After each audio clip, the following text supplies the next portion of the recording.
Well, hello friends, Coach Bob with you today, and today we're going to do another worship on wheels. I did this once earlier and the camera failed on me, so hopefully I'm getting it. If not, I'll do it again. It's okay. There again, you can't stress out over these things. It'll just upset you. It ain't worth that. So what I'm going to do, I'm going to pull over here and I'm going to read a little Bible verse to you. And then we will ride and talk.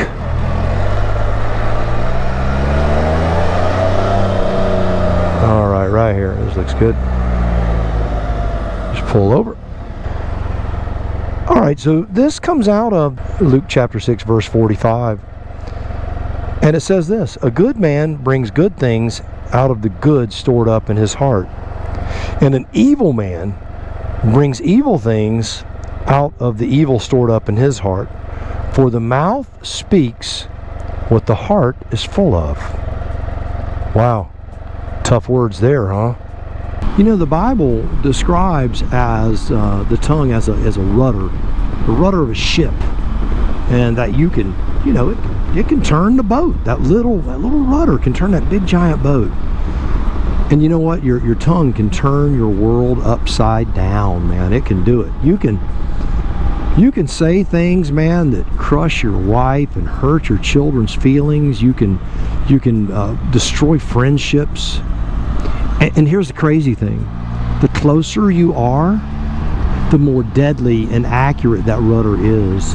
You can really point that ship right where it needs to go to do the maximum damage, because you know where the weak spots are. Another thing, the Bible talks about how the tongue is like, it can be honey, it can be sweet, or it can be wicked, it can be venom. And it's amazing that it can be both of those things. In the book that is written by Stephen Covey called The 7 Habits of Highly Effective People, and you've heard me mention this book many times before, he talks about Pavlov's dog. Now, I'm sure most of you remember this stuff from psychology in college or high school or whenever you learned about it, but for those who didn't study it, basically Pavlov had a dog and he would ring a bell every time that he would bring it food. And eventually he would ring the bell, and if there was no food, the dog would just start drooling. Now, Stephen Covey didn't bring this up to us so that we would go, oh, okay, so we should drool whenever the bait is given. We should snap and do our thing. No, on the contrary. His point was that between the bell ringing and the drooling, we have something different than a dog. We're not animals. He talks about this: exercising integrity at the moment of choice. So when the bell rings, we have to think, is there a steak sandwich over there, or is it just a bell ringing? Because we're not dogs, we're not animals, we're people. We have minds, and we're not, we have a gap between the bell and the decision. And we have to be slow to speak, slow to anger, slow to wrath.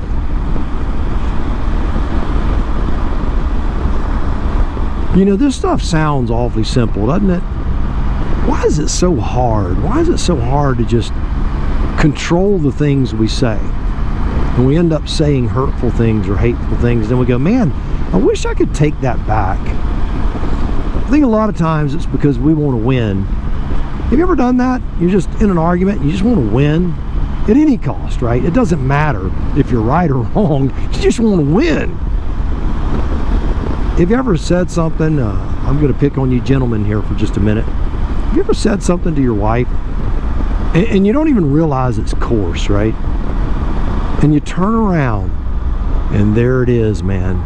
That tear running down her face. She didn't yell at you. She didn't cuss at you. Didn't get all upset with you. She just had a tear running down her face. And you go, man, I didn't even realize that that was hurtful. Or maybe you did realize it and you just feel bad about it. I'd love to say that I've never done that. I've done it. I'm ashamed to say it. I will tell you that. I am ashamed to say it. I was wrong every single time too, by the way. If you're winning at the expense of hurting someone as opposed to helping them grow, you're wrong. That's all there is to it. Years ago, when my son was about 10 years old, his sister had said some things to that I thought were a little harsh. And I got on to him about it, straightened him out. Next day, we had a fence, we were doing some work on our fence. And I handed him 10 nails.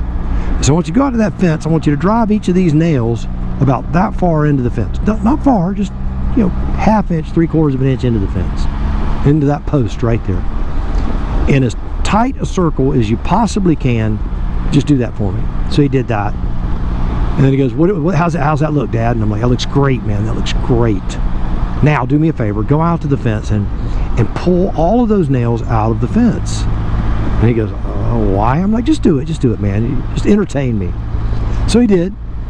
And I said, put all these nails in this bag. Now go throw them away. So go look at the fence. And he did. And I said, can you see where the nails went in? And he goes, yeah, right there, man. I made a mess of that post, huh? I'm like, that's what our words do. You can take them back, you can apologize, but the damage is done. You hurt that person, and it left a scar. Every time we open our mouth, we have that power. It's quite a responsibility. You know, I talk too much. I'm just going to tell you the truth. I talk too much. Coach Vic, she elbows me a lot. You're talking too much, Bob. You're controlling the conversation. And I don't do it because I don't want to hear other people's stories. I'm an excitable guy, and I talk too much. And I've learned a lot over the last 20 years being married to her.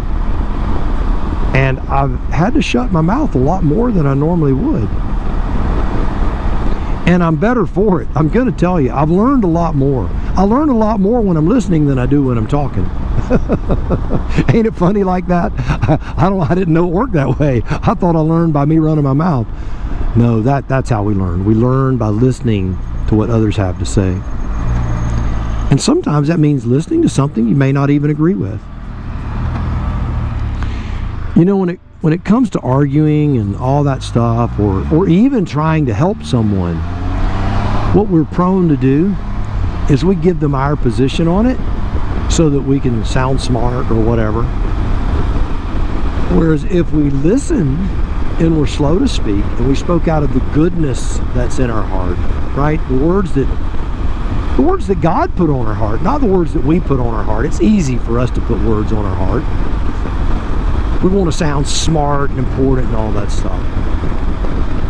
But to actually edify them with what God has to say, not with what we have to say, even if it makes us look less cool. And by the way, most of the time, it makes you look less cool. And for a guy that likes to be cool, I know, I do. I'm an old goofball, I'm a boomer, but I still want to be cool. I don't know. It's a flaw. It's a flaw. It's pride. But often we speak before we engage our heart. We speak before we can engage what our heart really is made of. You know, if you're really tired and you're really beat up and you get grumpy and angry, you know, you speak out of that grump, you speak out of that anger, and you hurt people. But if you're listening to the right things and you're reading the right things, and you've got that positive mindset, all of a sudden you're saying the right things, you're doing the right things. It's because you filled your heart with goodness.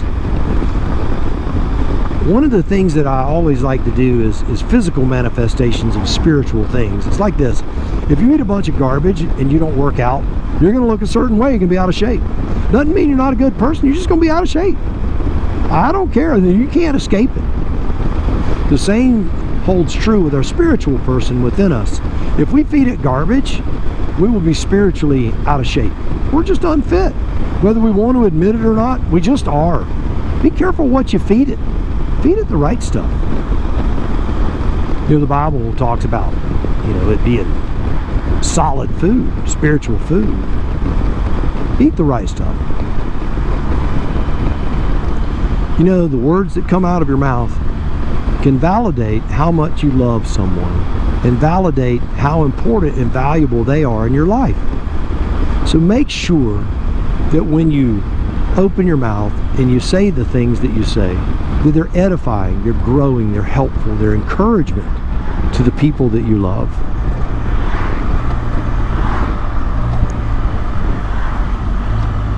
Because that's what we're called to do.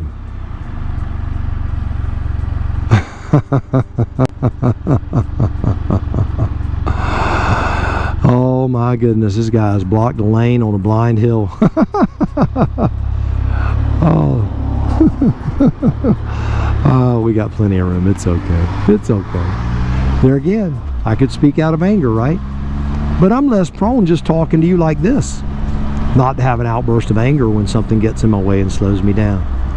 So think about the things you say, and think about the things you do, and think about what you're putting in your heart. And I need to do the same. I ain't just talking about you, I'm talking about me. So remember this, you, yes, you are loved, and so am I, and that's good news. So do me a favor. I want you to go out today and change the world. All right, what I'm going to do, how you doing? I'm going to stop right here. I'm going to put a little gas in this thing, and then I'm going to go home and hug my beautiful bride and my beautiful mama, because she is at our house again right now, recovering. And I will see you on the road. God bless you.